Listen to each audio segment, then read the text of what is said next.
Ṣẹ̀kẹ̀rẹ̀ lọ bájò, ṣẹ̀kẹ̀rẹ̀ lọ bájò, olúwa mi ò dìde ojú The Ashen Forge. ṣẹ̀kẹ̀rẹ̀.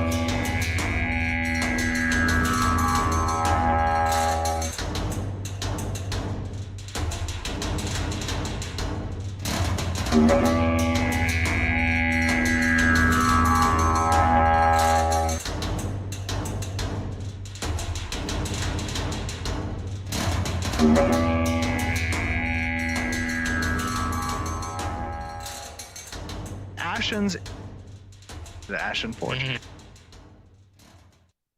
Hello and welcome to the Ashen Forge. I am Phantom X, joined as always by Diggs and the legendary Neurotoxin, here to talk about Ashes of Creation. How y'all doing?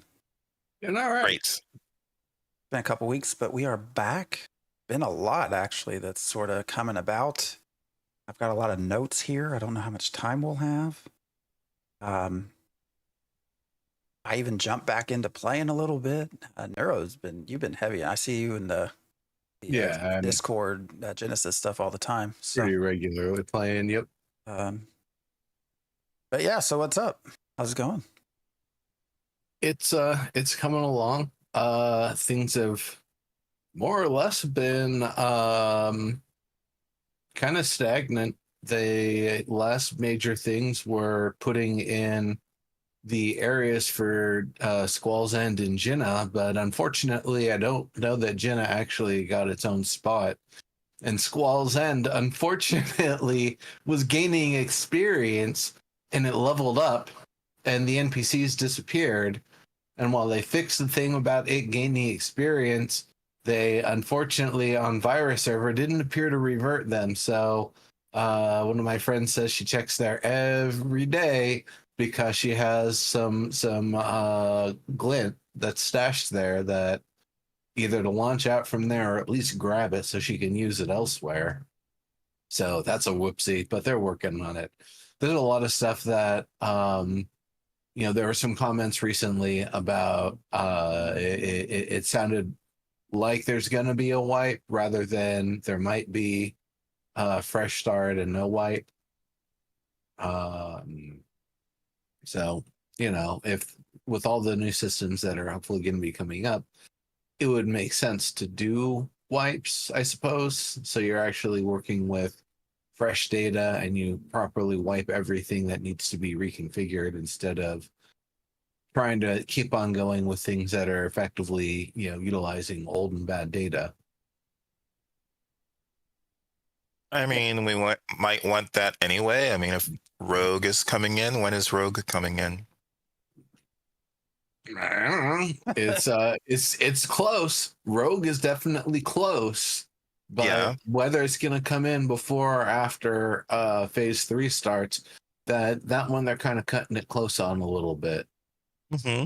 So, I mean, looks like around the time of phase 3 start, if it starts on time, people will want to be, trying out Rogue anyway. So maybe it doesn't matter so much if there's a fresh start or not. I guess it matters for the nodes, right? They'll have to rebuild those. I don't know. What it kind of matters with too, though, is we also don't have the dual daggers. It sounds like those are still a little ways out. And the dual daggers work better with rogue abilities and how they function. So it's kind of going to be a little bit funky if they don't have those. Likewise, they showed a picture in one of the news announcements or whatever of looked like a dwarf with a giant sandstone hammer, big two-handed overhead swing that was going to come down on a beetle, talking about smashing bugs. And I'm thinking, well, okay, so you're teasing us that you've got the two-handed maces, that you've got your great mauls and everything, but where are they at? Am I going to be able to make my legendary weird stone maul before or after the wipe? Because let me tell you, I'm holding on to all of the. I don't know what material it's going to be. If it's going to be lumidon or limestone or weird stone, but I definitely want to. Maybe it's going to be obsidian. Who knows? I want to make a giant two-handed thing that I can smash things with. I got plenty of nice materials hanging around. I just need them to put those weapons in, and those have not made it in the phase yet.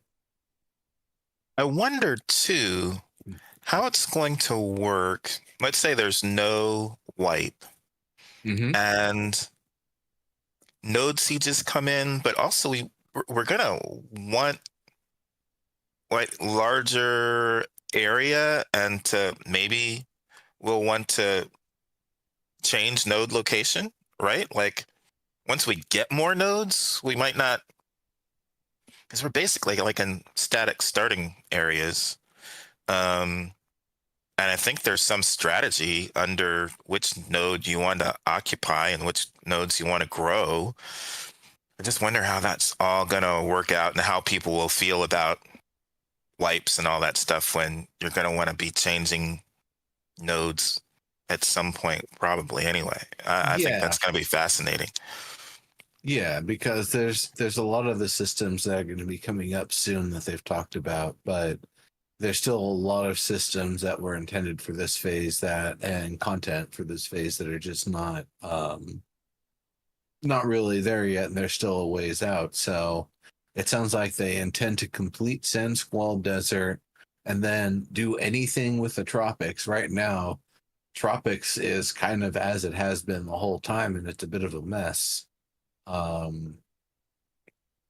I don't know what they're going to be doing, if they're going to surprise us this coming live stream with a little demonstration of the tropics.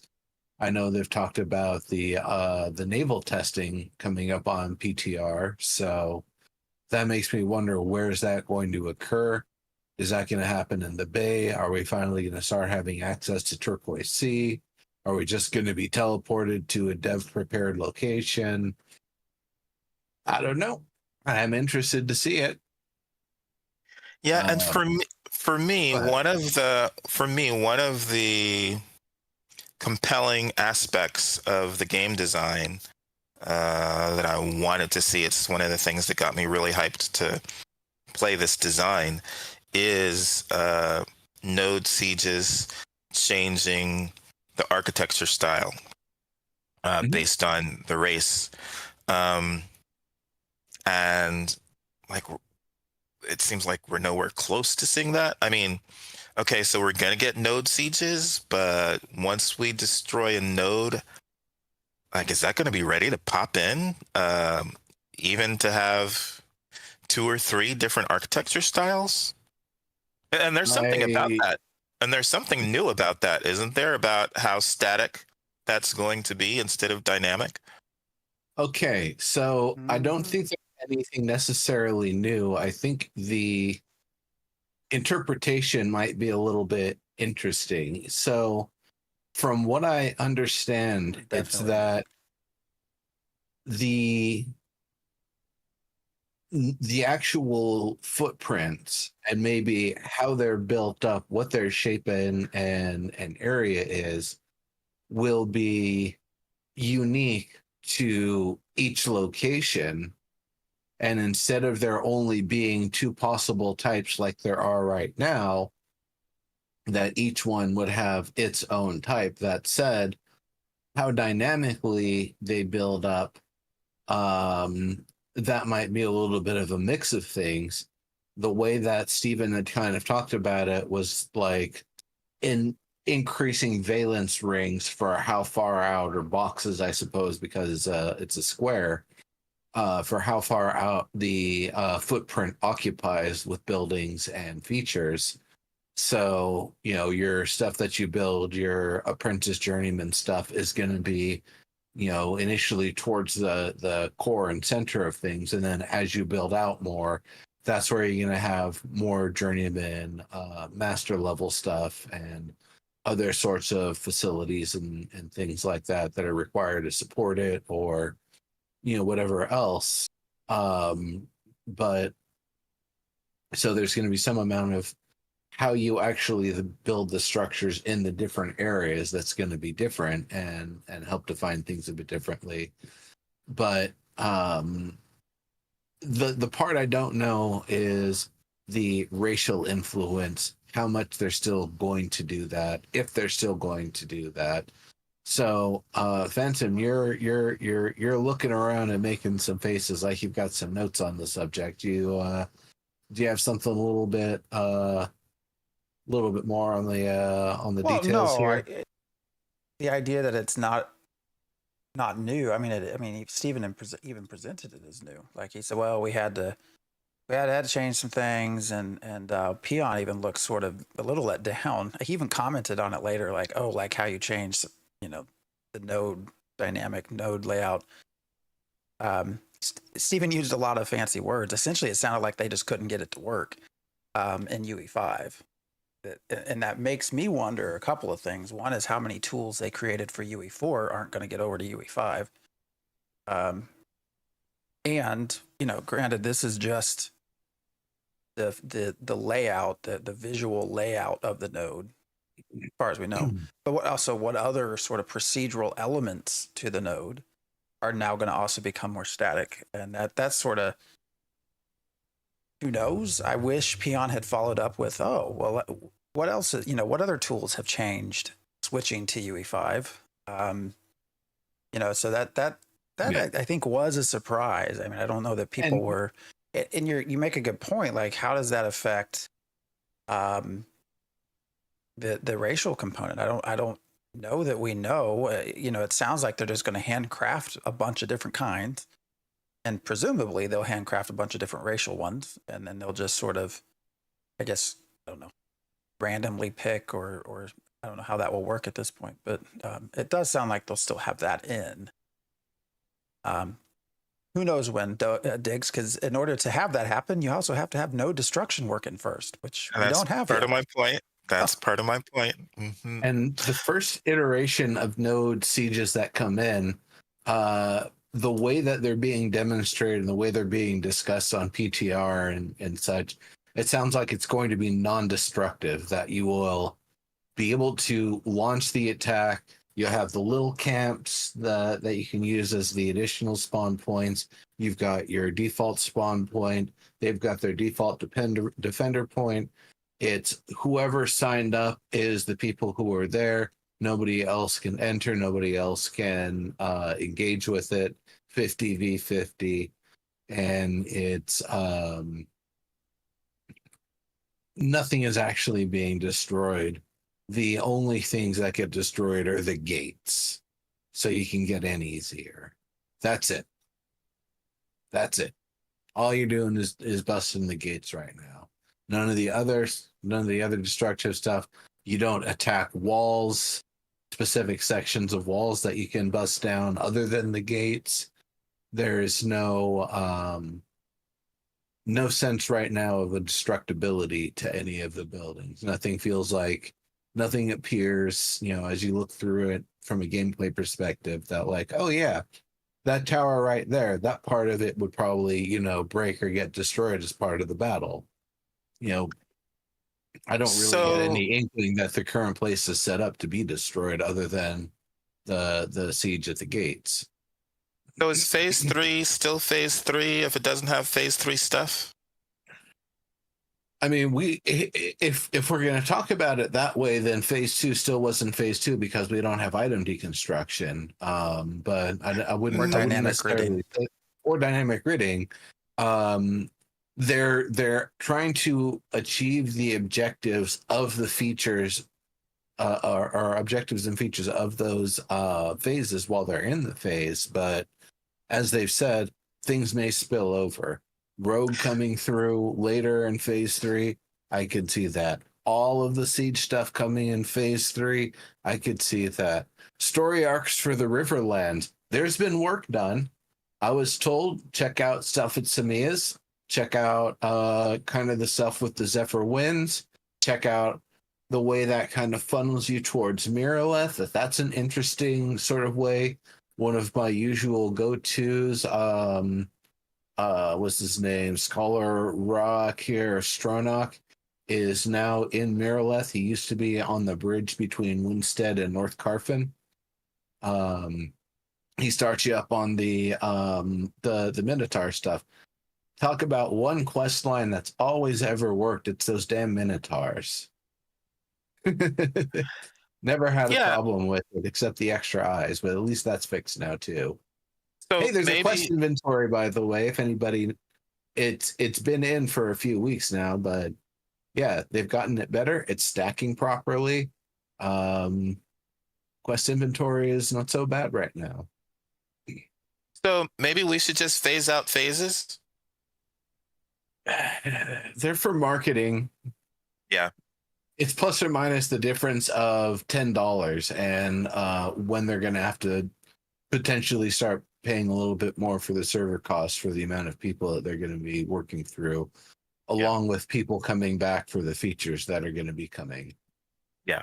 I mean, all the stuff that's coming soon, all of the crafting stuff that they've talked about that's going to be coming, and artisanship upgrades and changes and stuff, that's going to bring people back.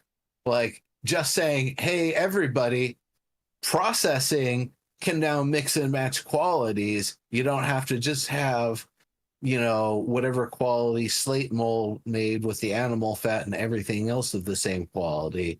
And so like that alone greatly, opens up and gets through a lot of hurdles. Being able to select the size of your stack instead of having to do, 1, 5, 10, 25, 100. It's awesome. That's great. That's the stuff that, that's going to be bringing people back.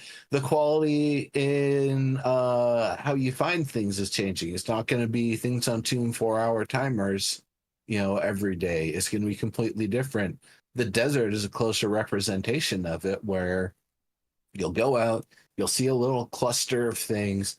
Something in that cluster might be a bit higher quality. They're talking about how the new survey tools, the new survey pylons, you'll be able to plop it down. It'll tell you which things in a grouping nearby are going to be the higher quality ones, so you can actually, use that. And instead of having to chase timers, now you're trying to find the different outcroppings that nobody's touched, go over and either mass gather it with your buddies or pop a thing down and hit the one specifically. You really think that's going to bring people back? I think all of those features combined with, rogues and sieges and, if they've got the entire desert in, and also if they do a wipe, people are going to be coming back because they want to see things fresh.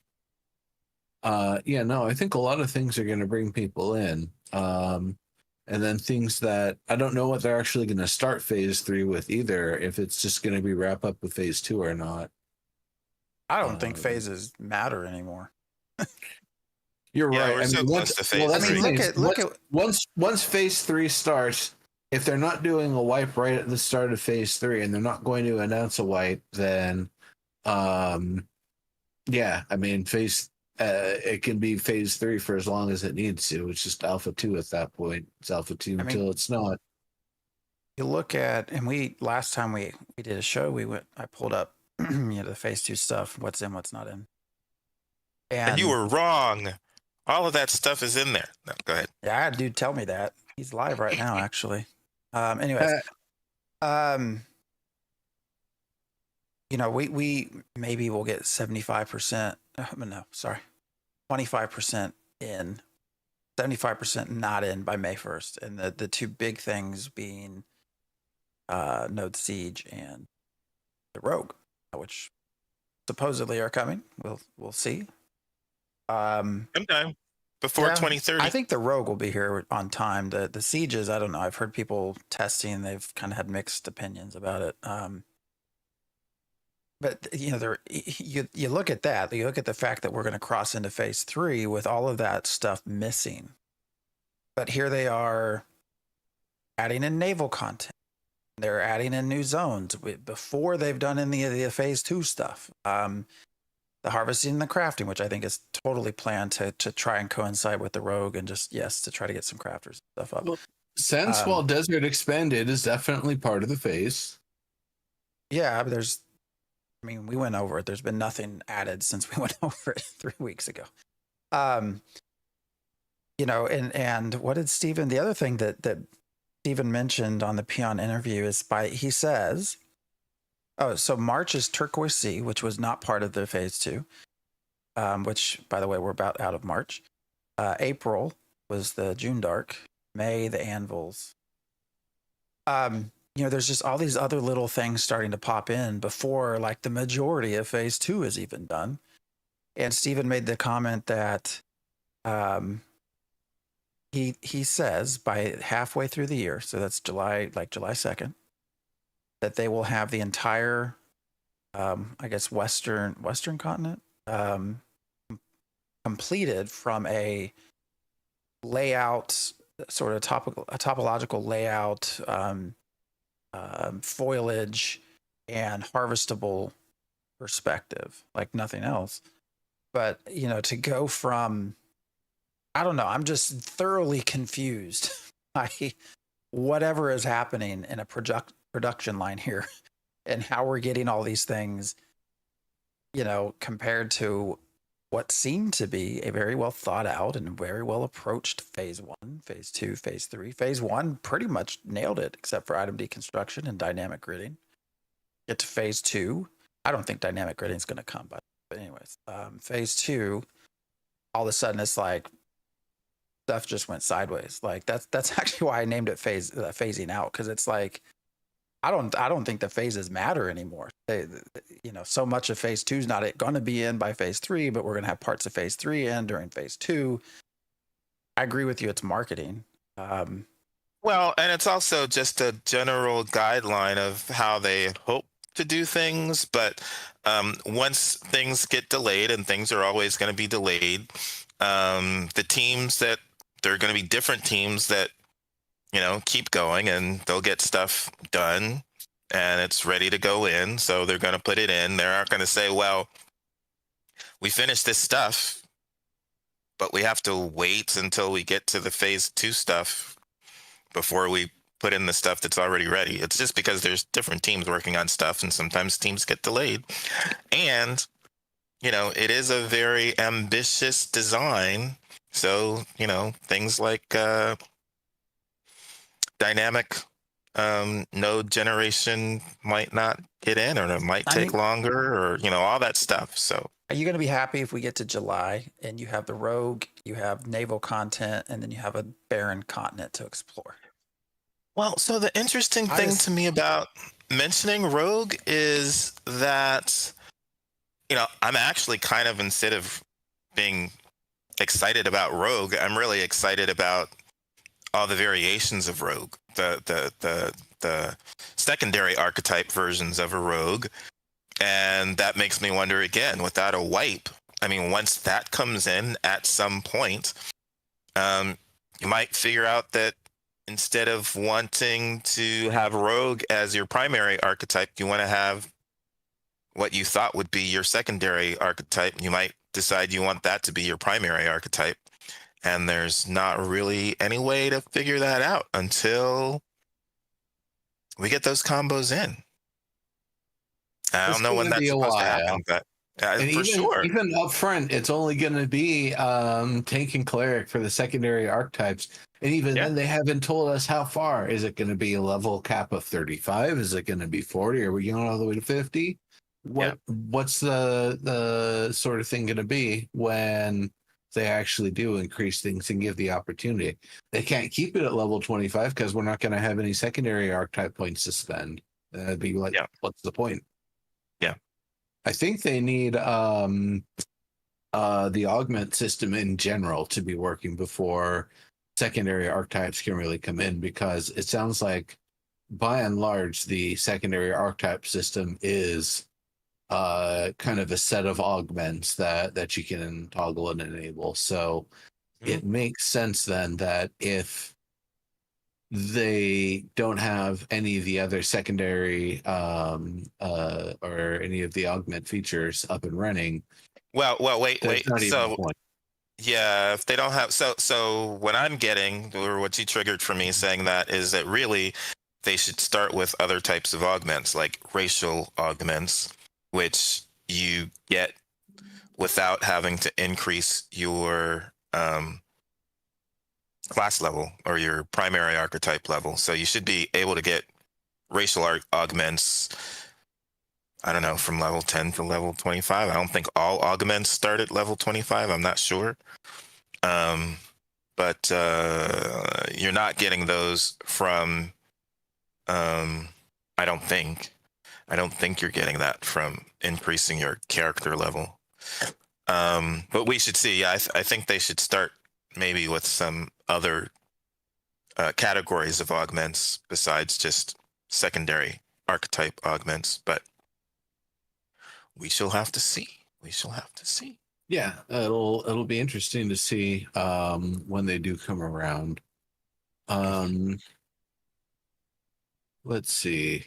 Yeah, it was March 13th when they posted the gatherable spawning system is evolving. I'm gonna post the link here if anybody wants to check it out in the chat, and of course you can just look it up. It's in their recent news at the current moment. Those are good Go ahead. changes. Yeah, I mean those are much needed changes. The fact that it's taken this long to let you craft in batches other than 1, 5, 10, 25, 50, and 100. I mean, that's kind of sad, honestly, that it's taken that long. That's probably been the most frustrating part is when you have, let's do the math. You have nine items that you want to process. You can do 5, and you have to do 5 and then 4 ones, and it just gets worse from there. What I really like though is that it's actually been done, because when I had previously asked in the past about this to somebody in the know, the answer was, I don't actually think we can do that. So the fact that it's actually here is great. I had even suggested on a previous episode that just let me put in the stack size and the amount of fuel, but if I don't have 100, if I've got 97, let me just run it and pay the fee of 100 and pay the fuel of 100 and, just run it that way. But the fact that you're actually going to be able to run the amount that you want, that's going to be interesting. I actually wonder how that's going to work with rarity and quality sort of stuff and quantity. They actually said they didn't think they could do that. Like, how is it coded that you couldn't just change a number? Well, this is what Steven talks about all the time. Well, the numbers we can change very easy with.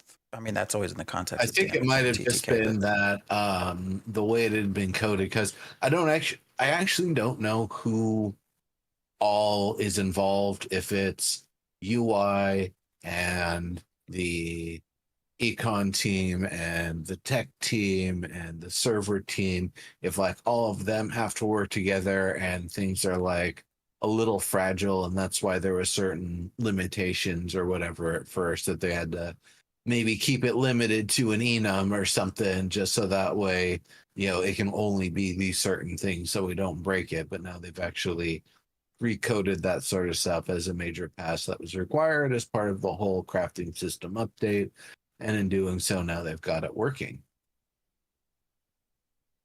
I mean, well, yeah, at least it's in. That's been one of the most annoying parts of this. The idea of mix matching quality also will be interesting to see. All I primarily have been doing is map making and stuff, but definitely changing the spawning of materials is going to be a big plus. You'll still, I guess, know the general areas, but I mean, because they can't make it completely random, because otherwise, how do you fight over resources if you don't have some sort of knowledge, the general area in which they're going to be? I mean, all plus, very plus changes. It might just be that if you're going to the places, and that was another thing, and it's very important to keep this one in mind. They're talking about where the things are going to spawn, and they talked about this, I believe, on the last live stream, is actually going to be places where the things should be looked for. So you're not just running everywhere trying to find, oh, well, maybe I'll find rubies, and maybe I'll find copper, and maybe I'll find this, and maybe I'll find that. No, it'll be, okay, if we're looking to get copper, we've got to take this cave over for a little bit. Or if not this cave, that cave, or some other cave. But copper spawns in caves. Let's kind of lock down a cave and put our boots in the ground and be like, hey, this cave is ours, buddy. I'm And just And that's how you're going to get your copper. some Right. things should be biome specific as well. Like you should Oh, only be I would finding imagine. I would certain hope types of wood. rubidium only ever appears in the Aelin Riverlands because it seems like that's its namesake. Like that one, and likewise Halcyonite, because that's where Halcyon is. That also seems like maybe a Riverland specific material. Maybe one or two of the trees could be Riverland specific. I could see that. So that's I would definitely hope to see some of that sort of stuff too. Yeah. In terms of other places, maybe instead of weeping willows, they've got, eucalyptus as their shaggy trees. Different desert and sandy biomes are going to have different types of, palm trees and stuff. You'd have like, more of coast live oaks or whatever for a beach, and the And smaller then beachy sort of you'll palms and stuff. and then you'll have to send out surveyors to survey to see what's there, right? Well, you don't necessarily have Don't have to to. survey. It's that you can use the survey tool to discern in a large like outcropping or pack of materials which ones are going to be the higher quality ones. So that way you can have your juiced out crafters be the ones, or gatherers be the ones to hit those. But at some point, it's going to be checking to see what's depleted, right? Yes, and that's going to be something with a big old question mark. How much land management stuff there's actually going to be, how much resource depletion there's actually going to be, to me is like so far out. I don't even think it's going to be an alpha feature. I don't think we're going to see that until beta, until there's a Okay. large enough area to actually even test a system like that. Okay. Right now, like, if there was any inkling of depletion, this game would have been like Ultima Online when it launched, and nobody would have been playing the whole time because there would have been nothing for anybody. We would have stripped the whole place barren. There'd be no life anywhere. We'd just be like, all right, like, we at this point we've all got to group up just to kill something that anybody can, even get anything off of, because we wiped the rest of the place clean. Yeah, we're a ways out from that sort of thing. And actually, that is one of the things I like with the surveying, is the idea that when there is a sort of a land management, you can target the higher quality ones and leave the rest. And likewise, that will hopefully also start leaning into the adolescent trees not giving as higher quality of resources. So you actually want to wait for the trees to grow up and be adult size before you even bother chopping them to begin with. And so there's other like land management features that are just kind of built in. So that way, when Phantom X comes through with a flamethrower, he's like, I'll burn your forest down. Because we know that's what you're going to do. You've already told us that's what you're going to do. Well, I'll chop it down. I don't think I can burn it down. Phantom. You wish Phantom you had a X? flamethrower. Phantom Yeah. X or Phantom Ass? Phantom X is going to go through and cut down all the trees, and he's going to hunt all your huntables and mine all your minerals, and then you're going to be like, man, the land's really barren. What happened? I want to know who that was. So I did start over, I guess, on the EU server, which has been a good server actually. It's been pretty tame. Chat is normal.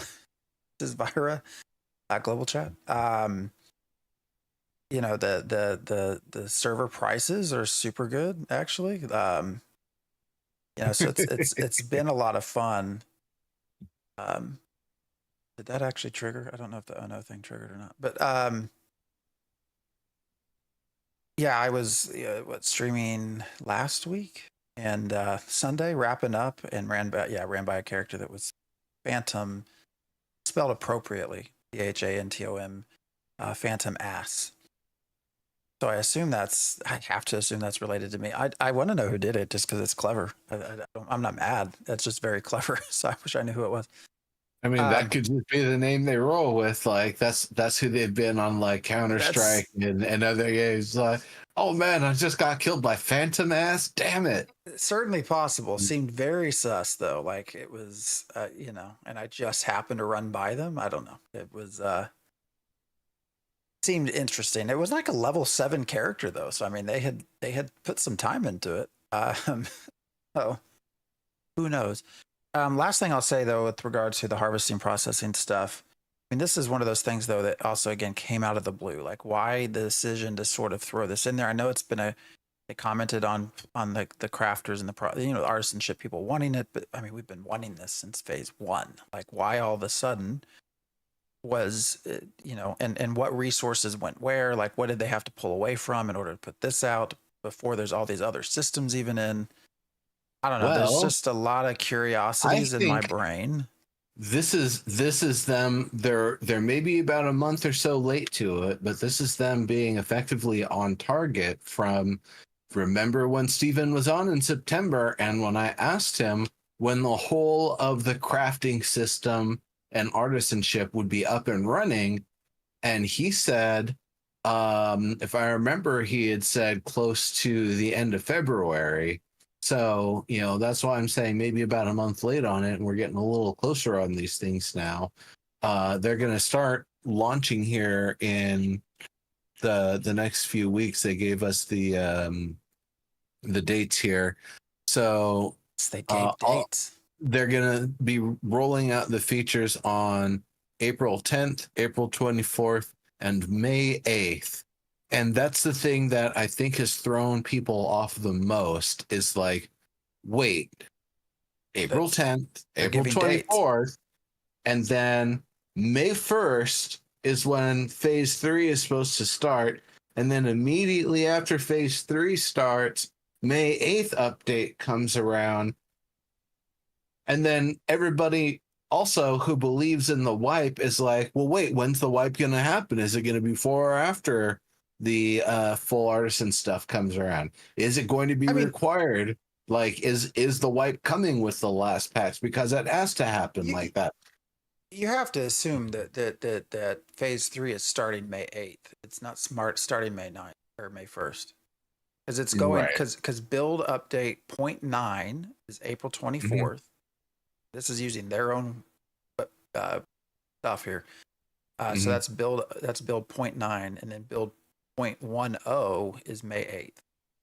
So there's no, unless there's like a 0.85, 0.95. Wait, what the hell? Yeah. 0.095 build that comes in between. Wait, that's wrong, isn't it? You don't go 0.9 to 0.1. Yes, you go 0.9 to 0.10. It's 10. Because when it's version numbering, it's more like an IP address. Oh yeah, I left out the 0. But anyways, unless there's a middle. Yeah, I know you did. Unless there's a middle, like that I think that's them telling us there's phase 3 is starting that on. That's the only thing that makes sense there. Yeah. And so that's I think one of the ones that's been so interesting is now it throws into question all of the dates of like when is phase 3 really starting. And I mean, that's a question in any case. Yeah. Because if it doesn't start on May 8th, then like what is it going to be? One week of messing around with the system before it's fully completed. Yeah, seems a little interesting. I mean, they announced naval. They didn't say it. They're just. It seems to be like by the seat of their pants. Like they put a tweet out, next live stream, and it's an emoji that suggests naval. They didn't use the word. I think there's a reason they didn't use the word, so they can always say, "Oh no, we never said naval," because they're not testing it until this week. And the same week of this live stream. And what happens when they test stuff? The first time they put stuff out, what happens? Most of the time. Usually it breaks Stuff and has some breaks. issues and it's not ready to release. Stuff breaks. Uh, No, that's normal. the Stuff thing I'm breaks. so curious, I'm still curious of where is it going to happen? Is it going to be the bay between Sunhaven, Starting Zone, and New Ayla? Is it going to be Vandegar Tropics? Is that going to be now suddenly and quietly expanded for all of this, and we're going to start seeing some nodes up there that allow for some naval stuff? Is this going to be the Turquoise Sea going out past the San Squal Peninsula? Yeah, apparently it's a peninsula. It's a desert peninsula. Go figure. There you go. Greenfinger's commenting, tropics. That might be what. Tropics? Okay. Sweet. But they definitely need to bring people back. I mean, I think that's the big reason they've done the harvesting and the artisanship stuff. So in the order they have, and I know what you said. Steven said, February or whatever. It was not in phase 2. The roadmap was not listed. But I think they're having such a hard. I'm starting to second guess their use of the PTR as well. I mean, that was something we talked about when they first announced it. It's like in my head, like Alpha 2 is a PTR. Like, what do you mean you're going to have a PTR along with Alpha? Alpha is the place where you stage new things and new systems and you test them and they break and you do it over again. And it seems so odd. Initially, though, I was like, okay, this is working. PTR seems to make sense. They have a production server. They got this server over here. And okay, starting to make sense. But now when they finally get to such a big thing like node sieges, I think this last one might have been the first time they got anywhere near 100 versus 100. Like, they just don't have people on the PTR. I mean, people are already burned out from production. So then asking them to also go to PTR. So I think that's a big part too of why they've added in this whole harvesting change, is to try to get some of those folks back, because I think it's your same core small group of people that are just doing the same stuff every day. I don't know what data is like anymore. At this point, I don't know what they're getting beneficial from a data perspective anymore. I don't know if I had mentioned this or if it even happened before, by the last episode, but I finally got resolution on, and finally, props to the team. We don't see the delete my cargo stuff anymore. So Lionhold and Samia's Hope, if you click the cargo storage there by accident, it would delete whatever node storage you had cargo stashed at. And they weren't able to recover it, but they were very kind about it. And I was offered an opportunity to join PTR, but then they realized, oh, but you're already on PTR. And this was in the email that they sent. They didn't send a follow-up or anything. It was like, so since you are, we're going to offer you the ability to kind of get one of your friends in. And so, I picked somebody who was definitely an economic titan and very active player and got him in. So, Yeah, they're getting the feeling they're starting to have the people who have actually reported things and actually had issues, that they're starting to, get those people in. I have no idea because they haven't announced anything like that. I just know from my own personal experience. Stephen did say they're opening up PTR to more people. I think that was during the Peon interview as well. So I mean, Yeah. they've said. I know he did say that. I just wasn't sure what the actual pathway was. So that might be one of them. Is anybody who's put in major bug reports and stuff? Maybe they follow up with them. It's like, well, sorry, we couldn't help you, but let's get you on PTR, friendo. Anyways, that's just the PTR stuff is. I mean, it is what it is. From what I heard, it's by order date of the packages. That's who's. So if you order, the first people to purchase are getting into PTR first. Not sure where I heard that. I think Jamie. I don't know where he heard it. So, but yeah. So we have a live stream coming up. How do you think the live streams have been? So, I've commented. I don't think I've made it through a full live stream now in probably 3 or 4. I like a lot of the dialogue and a lot of the things that are discussed, especially the last one. There was a lot of really good stuff that was kind of talked about and revealed to us that we're now starting to see a little bit, like, again with the artisan post that they put up and the dates and all of that. Um, that's it's nice, but I don't feel like it's maybe as focused in some ways as the previous format used to be. And I don't know if it's that they like this format better, if this format's easier, if it's just logistically easier to do this way now that the all parties involved aren't in the same office at the same time. So there's like some logistics that's easier to work out by just doing it this way. I don't know. I'm okay with the format, with how much information we get from all the conversations and seeing some stuff revealed, and sometimes players will get like hooked up or murdered horribly or whatever, and we all laugh and see some wacky stuff flying around. I'm with Jamie on this. I'm tired of seeing stuff that I can go in and do myself.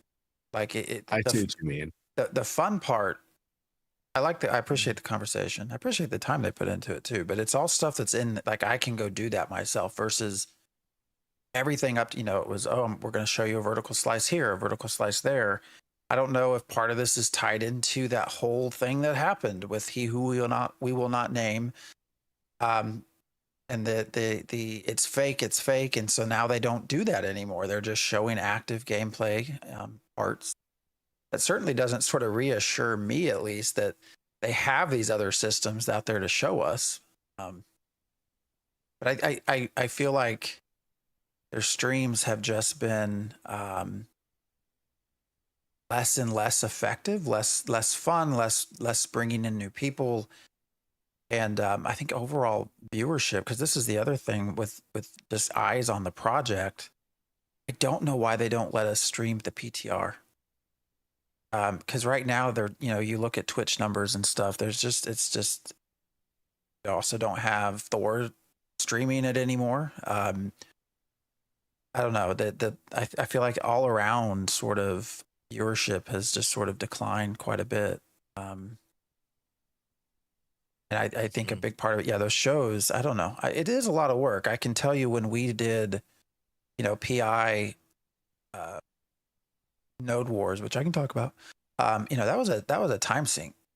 I mean, that was a good 6 hours of their day probably getting that set up.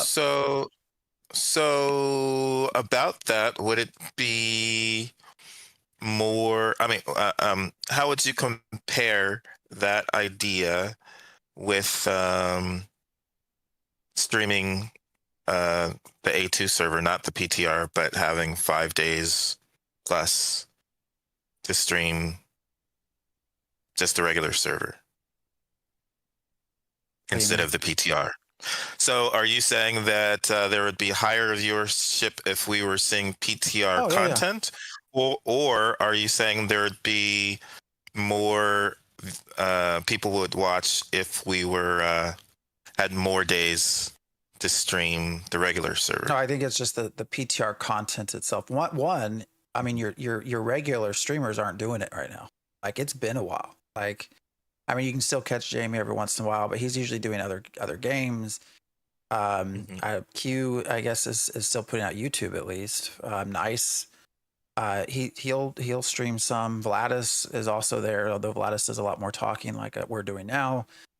But a lot of your sort of consistent Richie and Rive, all these, they're just, and I think it's a combination of burnout and just a lot of stuff. But one, if you could stream the PTR, you get your content creators back because that's new, interesting stuff. But imagine, I have to imagine when we first had Rogue hit the PTR, if you could stream that, you would have had people really interested in watching. Like, it's your first time seeing the Rogue. You would have probably had pretty good viewers just checking it. Same with naval content. if we could stream that this week, I think you have a lot more. A lot of people are interested in that, but we can't stream it. And where I get confused that I don't understand, it's a visual NDA, so we can talk about it all we want. But what is it visually that they're worried about showing? ETR doesn't look very different from production to me. I'm sorry. I can run around on production and cross a server worker boundary, and all of a sudden my character is riding the horse like a surfboard. So I think they don't want to show anything that's new and decidedly broken. But there are already so many broken things already. But those things are already broken. We can already show those things. So then they don't want to add more fuel to the fire. Oh, this game is broken. Look, you can't even get that's going to be there no matter what. Blah, blah, blah. That's going to be there no matter what. I think I don't understand. I just don't get it. It's I think you would have continued to have quite a lot more interest in viewers if people could see these little glimpses here there. Because where is it not happening? It's not been really happening in the live streams. So they're not live. We are supposedly getting some of it this month, but we're not getting those vertical slices anymore for live streams. So I don't know. I just don't see the negative, because there's already so much that needs work on production. So what if a boat flies up in the air during naval combat? That was happening anyways during caravans that would end up in the air, in the sky. Oh yeah, so, I think we can still make that one happen. I just where don't you get get it. them on top of each other, and then you do the back and forth friction thing till you fly in the air. You might still be able to do that. I haven't tried it. I don't want to sink someone's caravan or lose mine. But I hope that they start going backwards a little bit in their live streams to how they used to do things. That seems to be partly the idea here, right? Because we technically don't have the Rogue in production. They're supposedly going to show that. A new area, which I assume is the sea, and then the naval content, which isn't in PTR anyways. But so they seem to be getting back to showing us some stuff that is not currently playable in the production servers. But I don't know. I could go on and on about that. What is this about? How many players you think we're getting in phase 3? I don't know.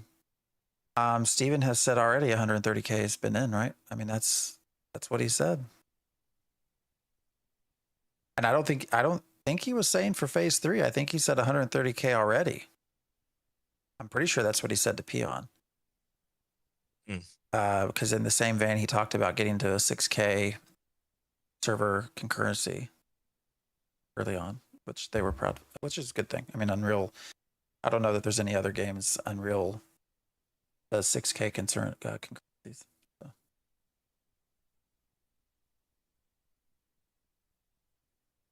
Concurrencies in an actual open world, not just, oh yeah, we're all in the same 100 people hubs or whatever and deploy out with 4 people at a time. Yeah, none of that crap. Actual MMO. I'm almost positive. I wish I can't pull it up. I'll have to look. I'm almost certain he said already 130K. He made it sound like not that they were waiting for phase 3, but maybe I'm. Honestly, there have been, not my notes. You haven't been looking, but there's just been an onslaught of new players recently. It's been odd. Like, so many people just new to the game that have been joining the game, joining a server. And I know Genesis has been doing a lot to try to pick up and grab as many people and get them in the the Noobs Guild or whatever, and get them leveled up and get them in one of the other guilds, one of the other branches or whatever, because they're still so tiny. But it's it's kind of an interesting thing, because I would have thought that this would be the point when things were petering out, that we wouldn't be seeing new players, and yet here we are with people that are low level, first time gearing up, first time leveling, first time doing the artisanry. It's like you're a genuine new player, aren't you? And then more of them than I would have expected. So, and there's even more of them that I'll see here and there all the time. Yeah, but it's So it's persistency. it's a nice sort of thing to see that even though a lot of players have dropped off, there are a lot of new players coming. One of them, I think it's my favorite story, and I feel so bad for the guy, but also, you know, you didn't actually miss anything. They backed it at a pretty decent level, and they totally forgot about the game until like a month or so ago, and they're like, oh shit, all right, I'm gonna install this and start playing and see what I'm missing. And he's been playing since. So uh, yeah, so there's still people coming in. It's not a lot of, I know, yes, there's a lot of people that have been dropping off and things have been seeming stagnant on different servers in different ways to different people, but you know, there's still plenty to do. There's still, you'll always be able to find a war, you'll always be able to find caravans to pop, you'll always be able to go and run your own caravans and try to get some heat. There's definitely a core group. I'm not trying to act like there's like 10 people playing. I mean, I could log on right now to Lotharia, and what time is it on EU? I mean, it's 3 in the morning there, and it's, well, between 3 and 4 or 5 in the morning there. And there'll be players on. Like, so I'm not trying to act like that, but you know, it's and maybe they don't want growth right now. I mean, that also could be part of it. Like, maybe they don't want to show PTR because they said retention isn't the goal right now. I mean, it is and it isn't. Maybe they don't care that every day there's 150 people watching on Twitch, maybe at the most, and that's it. You know, that very well could be. I think when there's your content creators people to come back for, your content creators would absolutely love to be able to stream the PTR, and I just don't see good reasons why we can't. But anyways, other thing that sort of came up that I put in our Discord, we didn't really chat about much, was I think it was 13 people were let go at the end of February. Yeah. So obviously, you know, this is something it had been posted about, talked about in IGDA Discord. This is the International Game Developers Association. That it was discussed about people who have been let go, and it wasn't a layoff because they were not let go due to economic reasons. Instead, that California is an at-will state. Here's the thing. That's just trying to get around being able to say that. If they were laid off or were they fired? If they were hired, that the quality of the work over the time they've been there has been under the quality, and it's been causing more trouble or something, and they've identified folks that, like, they just don't get it. They just can't break out of their old, like, WoW, EQ, Guild Wars, whatever MMO they worked on, you know, habits, and, you know, whatever, maybe they just didn't have the technical chops they needed to be the kind of engineer they needed. Whatever it might be, they might have actually let these people go as poor fits who they've identified and decided were, you know, people they wanted to get better, legitimately better fits for. It's not like they aren't hiring right now, and I don't think they're hiring for the people they just let go. That was the confusing part, is that they have all these jobs posted.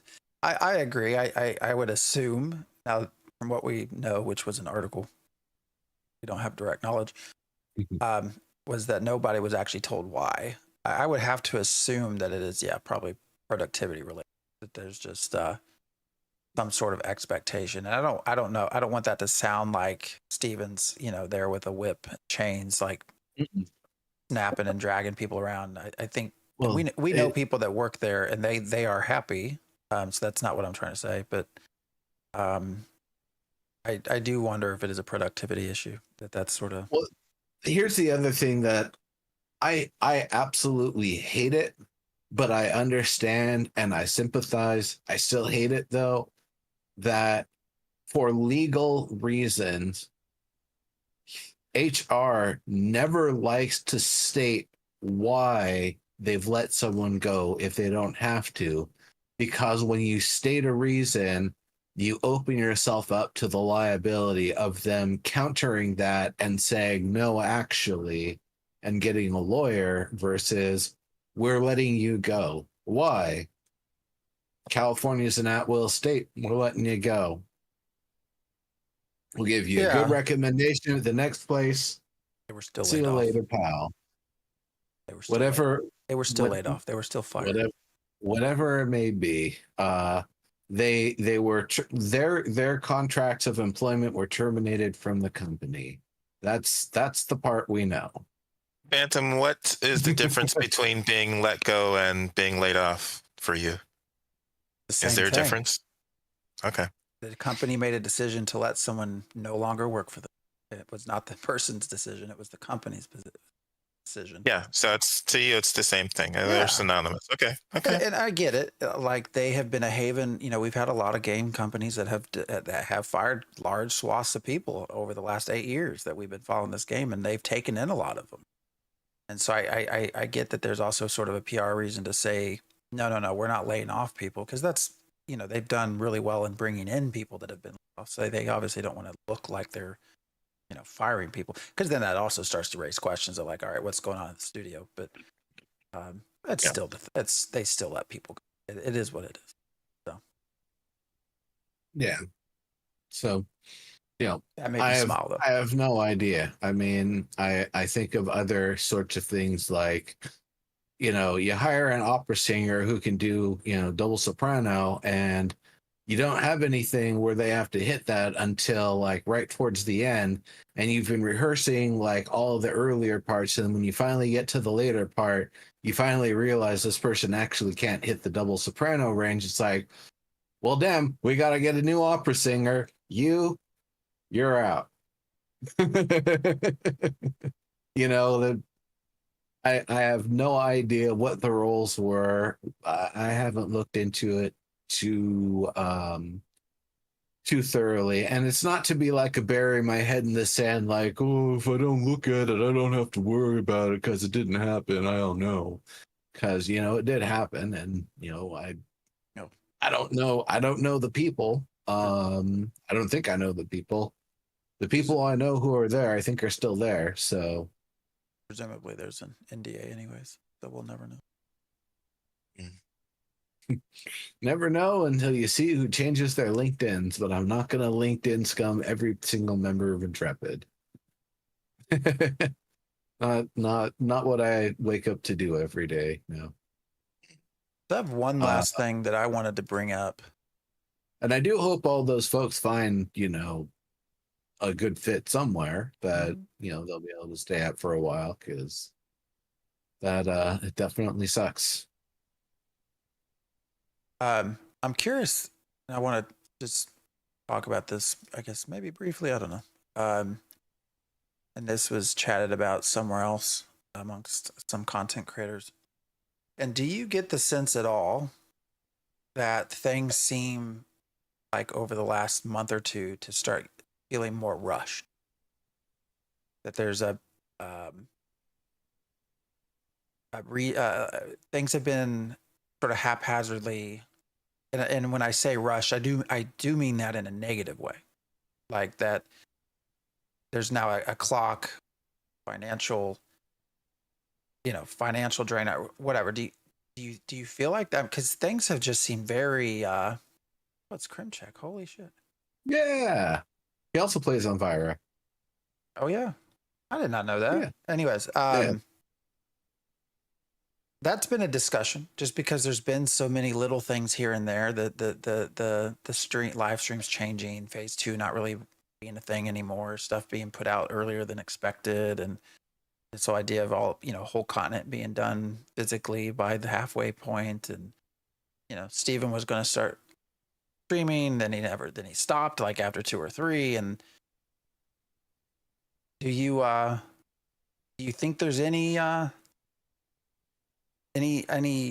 validity to that? Do you not think? Do you think this is just game development, that it's normal to throw out 3/4 of a planned phase and have a bunch of other stuff come on online instead. I don't know. What do you think? I think they've been rushing since 2023. I mean, I think they've been rushing to get. You have more insight than me because you were in Phoenix Initiative, and I think they've been rushing to get this stuff in since 2023. Especially, they went just balls to the walls from June until it seemed like their December break. Like they were just busy, busy, busy, busy. Like just all hours, you'd be finding them. It seemed like Vacnar, Roshan, and Nyx had like shifts they were doing. I think Nyx was literally on the night shift, which is name appropriate. But yeah, that's yeah, I did shave recently. Because there was so much going on and there were so many people, up and running with things. And then after December, it seemed like things slowed down for a couple of weeks.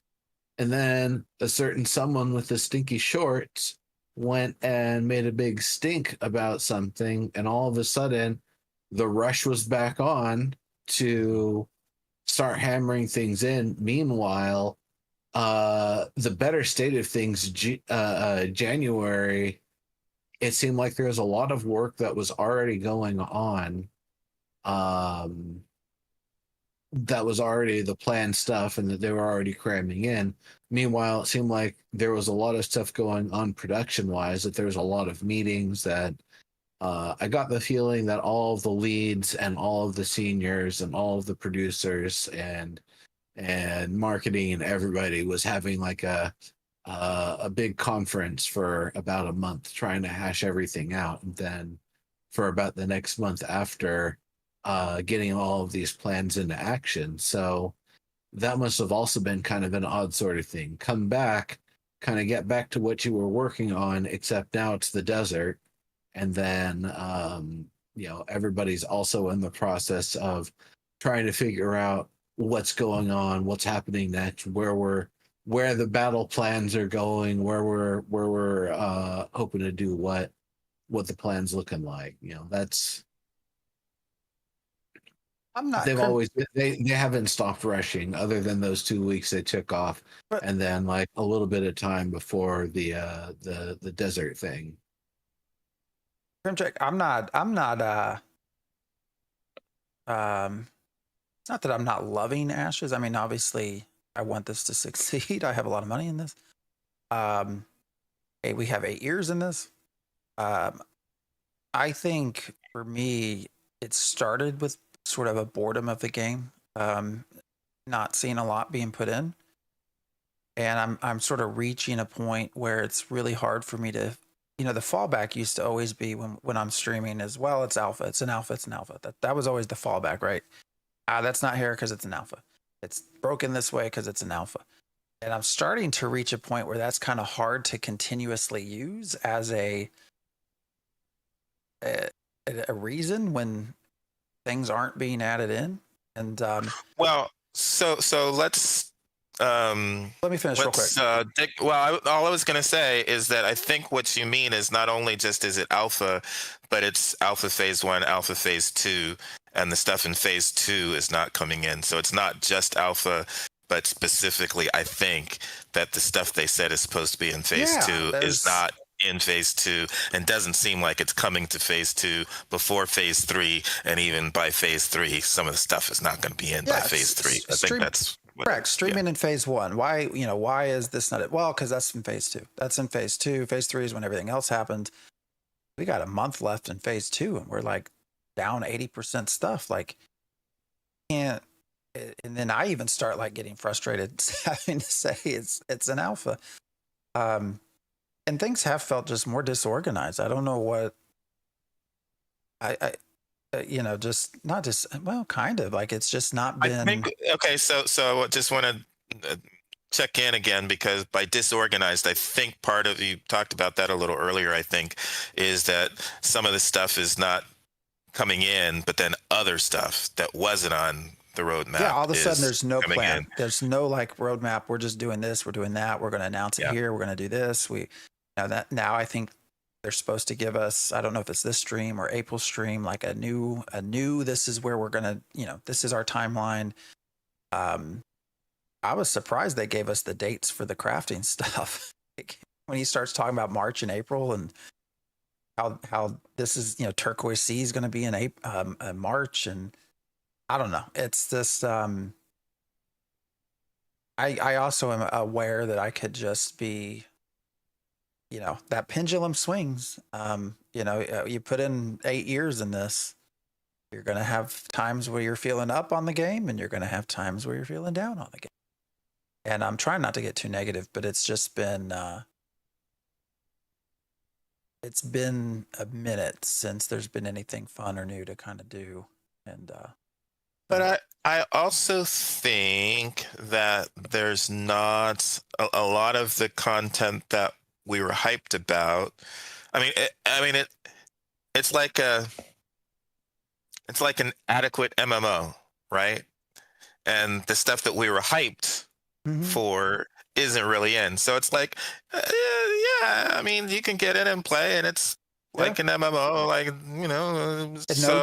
but that's not why we were hyped to play Ashes. That's not the part that, and even if we're talking about the live streams, it's because, okay, they're talking about this feature, and this is going to be in, but it's not actually in. So it's hard to stay hyped about that. I mean, I've always commented I back because of nodes. Nodes is why I was interested in this game, and to see really nothing, we don't have it other than what's there. We've not seen anything else node wise, and not only to not see things like destruction and the stage 4 of nodes, which we're also supposed to have in right now. Not only are we not seeing those things, well, now Stephen mentions, the layouts are no longer procedural. Like, we're starting to make things more static. And, nodes are why I back this thing. So that's why it's starting to wear on me a little bit. Now, I took 4 weeks off. I took Stephen's advice, and I said, I'm going to take a break. Stephen, I think it's good advice. So I took a break. Tried coming back. I've had a better experience on Lotharia, and so I'll probably keep up with it, but it's still pretty quickly like, all right, yes, great server, better people, better environment, same stuff. So has it been a slow year for AOC or something? No, I wouldn't say it's slow. It's just been, I don't even know how to put it into words. I wouldn't say it's been slow because they've been pushing out patches and they've been updating stuff, fixing stuff constantly. I track all this. I poke around in files, probably shouldn't, but I do. And I have an easy dozen different variations of the game sort of over, and that's just in the last month or two. Okay, but some of that is kind of related to why I find having these 24/7 and especially when you have PTR and the regular one, it's basically we've got the devs working 24/7 to maintain gameplay. So we're making it so that the content that is there is working pretty good, but that's likely to cause a delay in the stuff that isn't in and we want in. I think part of it for me too, I don't mind PvP. I won't shy away from PvP. But I think the people that are actually having a good experience still are the ones that love the daily caravan runs, love the daily guild war or war declarations. Like that's happening all the time.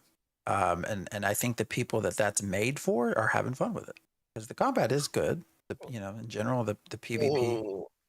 Well, and sure, and the PvP that I was hyped for at Kickstarter is what I call meaningful content, which is now turned into risk versus reward, different focus to me. But the meaningful content that I wanted was dynamically changing nodes and having node sieges because you want changes to the nodes, and those are going to be significant changes to the nodes. That's the kind of meaningful PvP that I was interested in, that you know we aren't close to seeing. Yeah. Even that for castle sieges, some of the stuff we talked about today, like the for castle sieges, they're supposed to have the 3 military nodes that are attached to that, so that you're having a little bit of that once each week. You know, all that stuff that I think we were hyped about for Kickstarter isn't really in the game yet. One thing that's funny to see though is you can do things in a PvP context that are condoned and using the game systems that have a huge impact.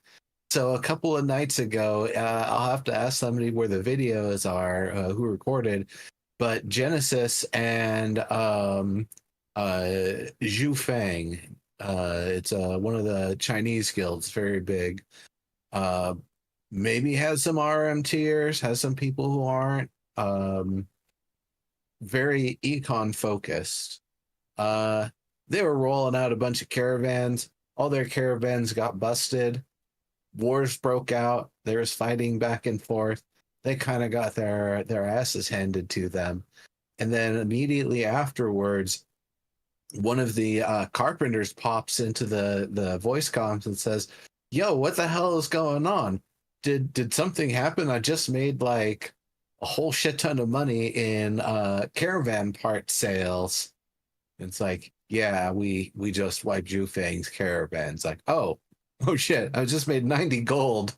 Yeah, no, I mean, again, that aspect, and the people that love that are having a blast. I mean, I still get all the pings from Genesis. I mean, all of the, they war decked on us. We're going to war deck on them. Put your stuff, Literally, as the show was starting, like Bearleth and Winstead, I think, just went to war. That aspect of the game is in a good spot for the people that like it. It really is. And I want to real quickly before I forget, the comment in the box about game development and some stuff being ready before others and stuff like that. Yeah, I get that. That makes sense. That 100% makes sense. I guess where I'm taking that though is the fact that we have such a large percentage of phase 2 not in, and we're starting to get some things here and there from phase 3. Like that's where I sort of start going, huh?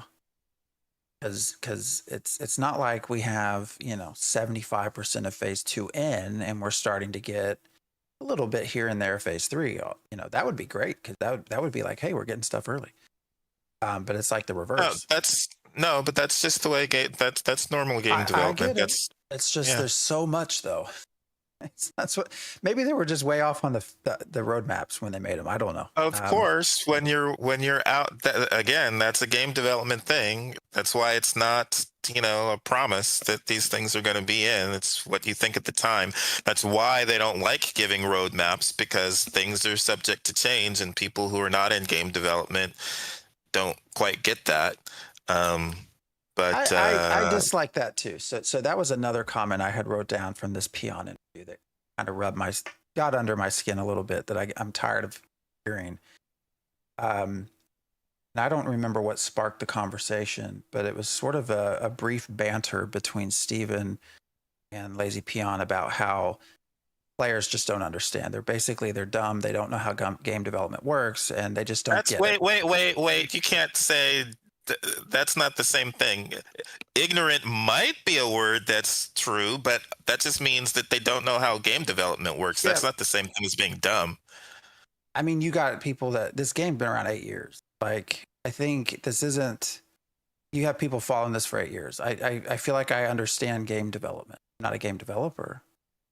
I mean, Steven said the same thing, and we see what he thought. Like I say, it's always fascinating. One of the most fascinating things is to be on a dev team and watch gamers and watch gamers join a development team, and then they're like, "Oh yeah, it should work like." Oh, okay, it doesn't work like that. Oh, okay, it doesn't work like that. Oh, okay, it doesn't work like that. That's one of the most fascinating things about watching gamers, especially, join a game development team, and it has nothing to do with being dumb. It's just I dislike game that. development. I I dislike mean, you that can as a dislike fallback. it. You can dislike it, but that's just the way it is. Yeah, well, I agree. There are large groups of people that probably don't, but the comment. You're saying that you just said that you don't understand why it seems so disorganized, but that is the way game development works.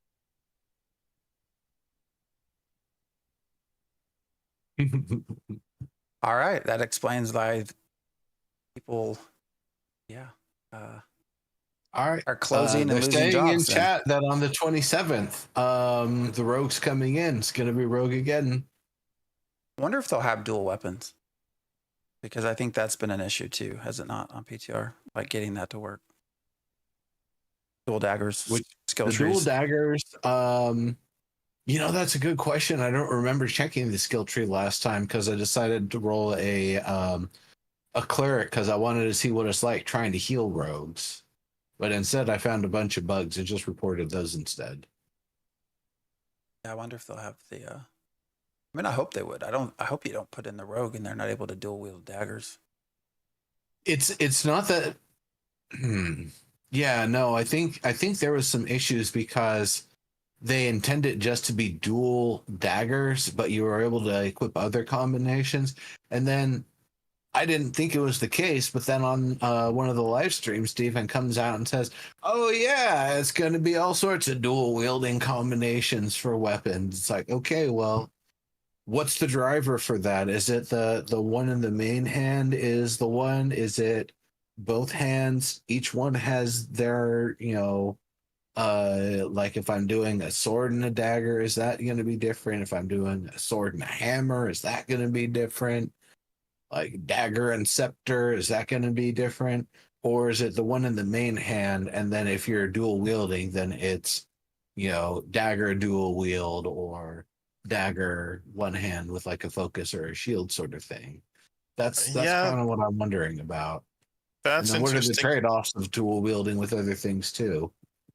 That's interesting too, because I would think it would be more like a tank and a shield, and that it's basically a class ability, right? Rather than the weapon. But we'll have to see.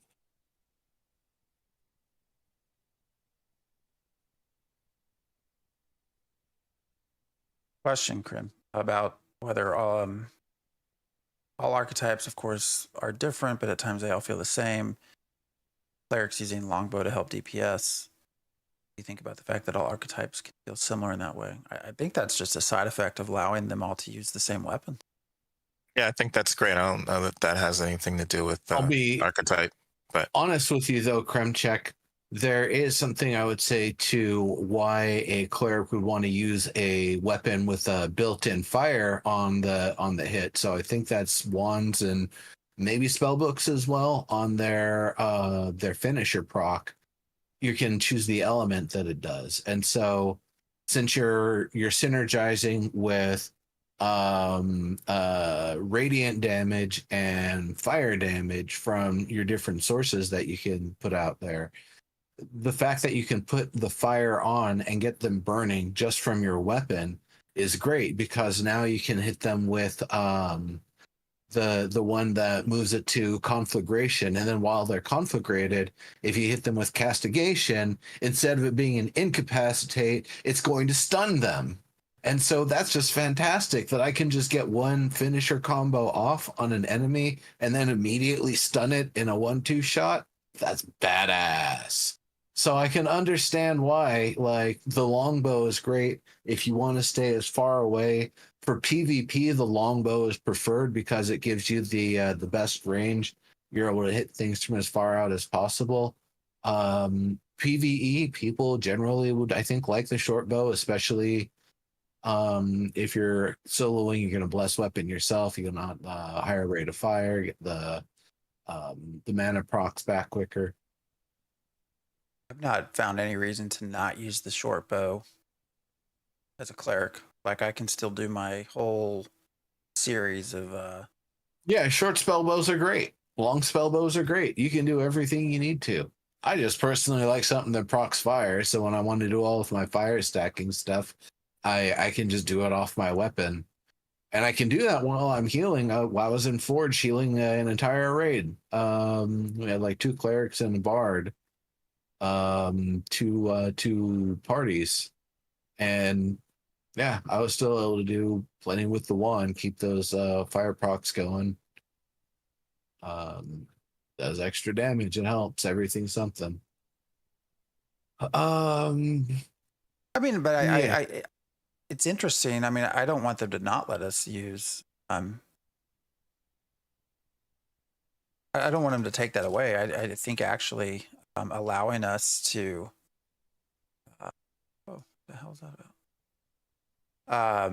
Use all these different things is beneficial. Like I don't want that to change. I was talking with another viewer about how we play the cleric different, and he's like, "You should try the two-handed sword," and kind of gave me his way of doing skills with the two-hander.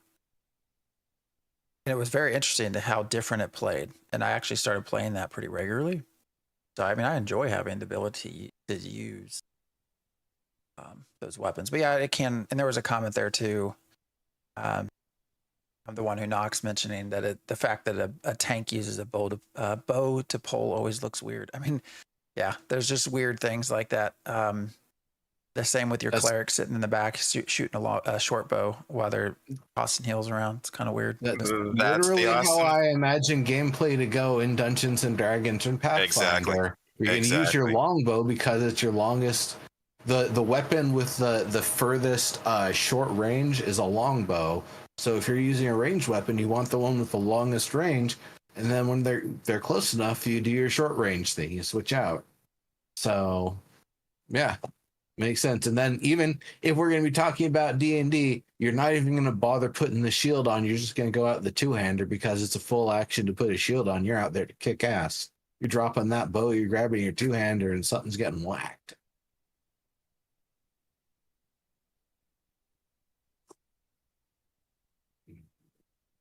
Yeah, no, I mean, that's a comment I had made from, gosh, Node Wars way back when. Chibi Bree was also a cleric.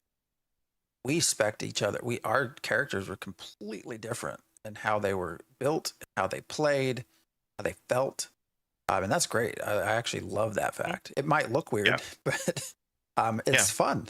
Equally, swinging a big ass two-handed sword around as a cleric, soloing, but it worked. You had life gain or health restore on it, so it was survivable. It looks kind of weird, but it's fun. It's fun to sort of have all of those different possibilities. And so far we only have a little bit. Like there should be, all sorts of stuff with enchanting and with tempering and with gems and sockets and secondaries and augments and all this stuff. I mean, it gets a little mind blowing to think about how differently each of us can play.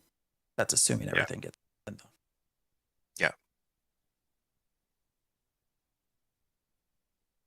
Yeah. Anyways. Yeah, what time is it? Oh, it's already 9:30. So we got something from Greenfinger sent to, I don't know which inbox. But it's the some leaks from Stephen from earlier today. Hmm. Oh, there it is. Yeah, Rogue releases on the 27th. Yeah, I appreciate that. Yeah, that's I can't put it onto the chat because I would break the whole OBS thing if I tried to do anything through the screen. I mean, that's not surprising. I mean, I think they have to get something else out there. The Rogue makes sense. I am curious to see how fixed the dual wielding is, though. So. Yeah. Well, we'll probably see on Monday when they do the naval test. Nice. Yeah, Are you going to be on for that? Or are you gonna Well, PvP on the open sea? they've been fucking doing their tests in the middle of the day. Like I'm at work, man. I can't. They used to do tests later in the evening. Big ones like node sieges and stuff have been um,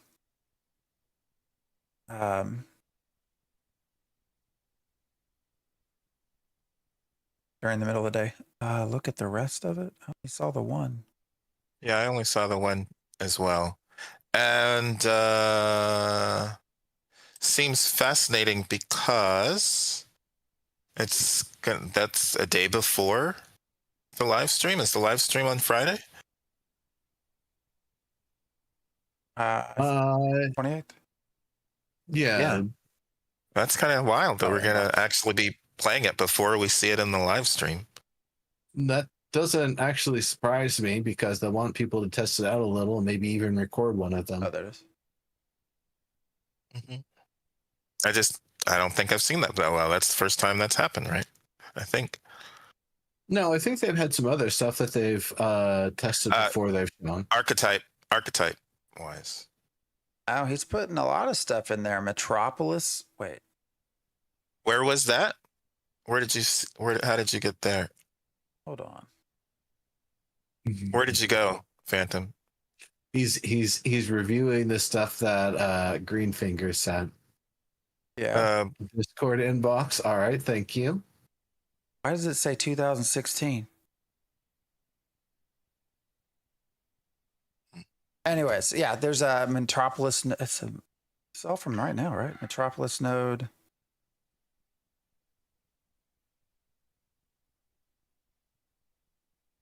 Oh yeah, old Metropolis node. Are these things that he So confused. Why are the dates 12/10/2016?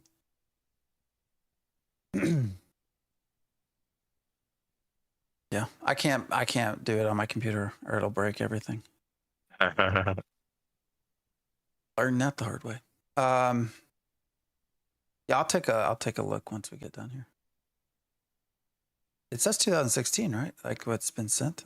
Yeah, those all say 2016. Those definitely look like older things that I've seen before. Oh.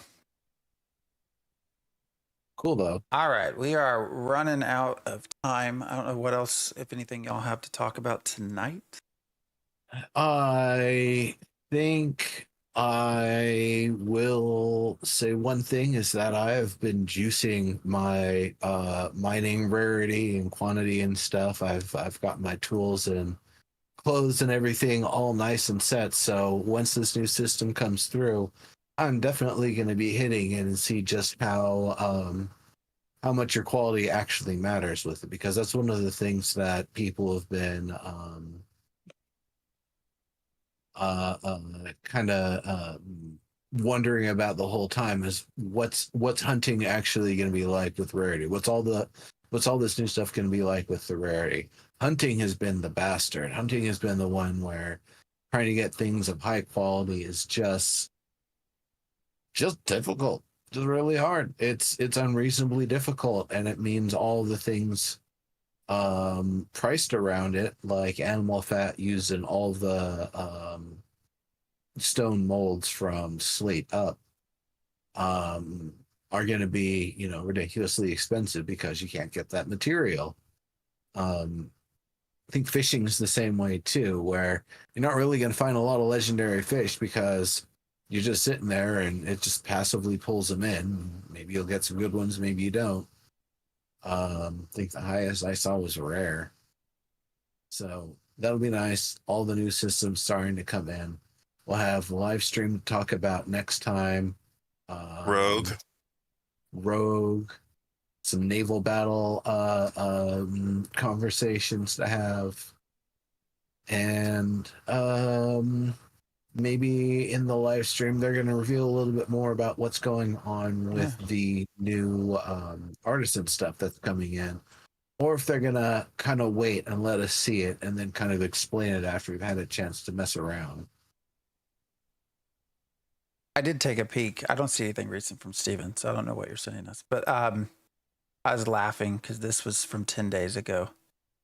It said, let's keep the inappropriate drama to unofficial discords. This is from Steven. I have instructed the mods to take a heavier hand with Vira drama in our Discord. I get it. This type of drama was my jam. But we have people that don't give a fuck about guild diplomacy and personal beef between players. We want the official Discord to be a good onboarding for new testers and more tame game related topic. Yeah, Steven's so funny to me. Don't play the way I used to play before I became a developer. So, long time ago, one of the SOE staff that came on early on, I saw them at a convention, and I was like, "Hey, I thought you were working on Ashes," and they told me, "Yeah, well, about that, you see, I wanted to make a more friendly community where people are, more polite and professional with each other, and Steven didn't really seem to want that so much. So seeing that I wasn't going to be able to do my job the way I kind of, need to be able to do it, moved on. So I'm not going to say this is a bite you in the butt situation, but I feel like the level of toxicity and the level of how comfortable players have been with how toxic they can be towards one another has been left unchecked for far too long. And so now when it boils over to the point where what was happening is when the servers were down, everybody from the server would all pack into the Ashes voice channels, and it was just an absolute shit show. I posted one of those recordings. I don't think I posted the other one.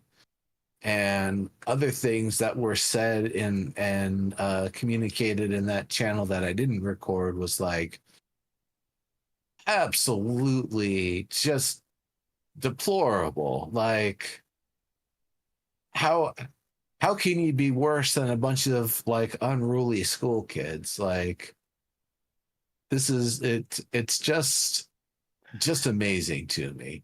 And so I can see where they wanted to actually do something about it, to actually take care of it, and actually not have things just be open verbal assaults on other people all the time, conversations that aren't about anything but are just verbal whatever measuring contests and this and that and the other. People actually talking about the game and trying to organize. Like, it's kind of hard to do that when you go into a public space and 50 other people show up and they're all barking like a bunch of dogs. Yeah, gamers are gonna game, and that's why a lot of people who are focused on PvP, I find I don't even want to be on the same server that they play on. I mean, they're usually chill when you're just playing with them and hanging out and doing things with the guild, but it's when it's a guild versus another guild and they're all like I'm saying trying to shout out who's number one and talk over each it's other. all the Talk about each other's mothers and their nuts. trash talking. Yep, all the trash talking that I'm not into. But that doesn't happen during gameplay. That's only when everybody's on the same voice channel, because nobody's join Polar. Yeah, because the servers are down and everybody's bored and irritated. And that was literally the circumstances of it. If people weren't bored and irritated because the server was down, it wouldn't have ever happened. I would love to see Diggs in Polar. I think that is a fucking great idea. How can we make that happen? Let's see. I Do you might. know how many people that would That's flip to see you as the Diggs character running around with Polar and actively war decking people? That's Man, like a win-win. Polar would definitely get all the PvP they want. Hey, everyone, Diggs is running a caravan. Doesn't matter what's on it. Come take it. Bring That's funny. mats. Bring all of your crafting materials. We will kill you and take them. Mhm. I want to. We got to figure this out. I will have to talk about it at some point. Yeah. I want this to All right. happen. Of all the All right, guilds we'll for see you what's- to end up, that would be the best. I cannot think of a better way to make for that to happen. Sorry, Genesis, but No, I think for the comedy of it, joining Polar would be that would be quite interesting. Funny. Yeah. all right. Well, yeah, we're 45 minutes, a little bit over here. So- We end when we end. 15 minutes over. Yeah. What do we got coming up? So we got the live stream. You say Friday. Thursday's the Rogue. Naval content hitting PTR. They are giving PTR access to more people. You might see if you have access. You never know. Yeah, check your Intrepid email. I've tried getting back into Saturday, Sundays. Hard, man. It's hard to get motivated to get up at 6 a.m. for something that I've been doing the same for months now. But Yeah, go outside and chop some trees. how I'm sure many you got plenty of times can things I to wake do. up at 6 a.m. and chop damn trees down? Like, No, I don't mean in the game. I mean IRL. oh yeah, Don't you have that's some an of those? endless that's endless stuff there. Yeah. Maybe I yesterday we were- just plan a vacation to go out there and cut some damn trees. I like cutting trees, apparently. So, but yeah, we will keep moving on. So, it's been fun. Thank you all for hanging out with us. Listening to us chat rather than watching people actually play. And, yeah, I don't know if y'all have anything else to say. I'm going to find us someone to raid to. Yeah. Till he does that. Thanks once again, everybody, for coming. I'm definitely excited. I think my next gameplay goal, when I next jump back in, is start consolidating all of my Lobby mats and start making some under 10 rogue gear so my rogue can just be badass and I can +7 all of it for dirt cheap. All right. I Just found run around under 10 gear until I hit level 20. Bad Dad Gaming. I do not know who this person is. I apologize ahead of time if Guy sounds like a poor father. this does not end up well. But has Bad gaming. Huh? currently has 3 viewers. So we're gonna send a couple over. So, all right, y'all. Been fun. Come hang out with us in Discord or whatever else, and we will see you next time. So Later, buddy.